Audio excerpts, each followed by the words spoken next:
Mwanamke mmoja miongoni mwa wake za wana manabii ndio alimlilia Elisha. Naam. Akasema, mtumishi wako mume wangu amekufa. Amefanya nini? Amekufa. Nawe unajua ya kuwa ndio mtumishi wako alikuwa mcha Bwana. Naam. Naye alimuia amekuja ili ajitwalie wana wangu wawili kuwa watumwa. Ndio. Mstari wa 2.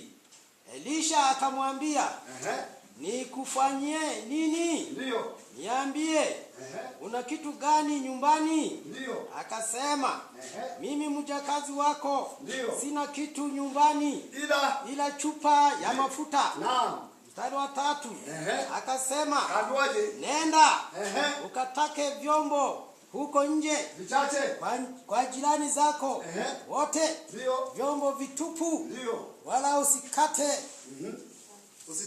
usitake vichache.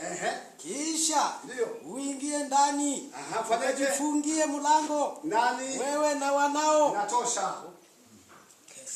Elisha, yule mwanamke mume wake alikuwa mtumishi wa Mungu 100%.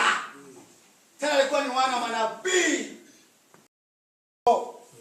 Lipeni madeni kwa wakati wake. Kina mama lipeni, na hii mikoba ya kwenda kina mama hii.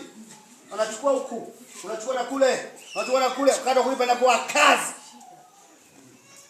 Unaibika na utakatifu wako.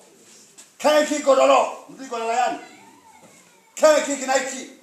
Tuwe na hekima. Madeni yako lakini lazima tuyalipe kwa hekima. Yule mwanamke mjana akamlilia Bwana. Elisha akamwambia, una nini? Akasema, Bwana, na nikolo kuna tabana tilika kile. Ila nitileka katupa kadogo kama makuta. Kadogo. Baraka za Bwana zinaanzia padogo, sema amina. Amina. Inaanzia padogo, Bwana anakubariki.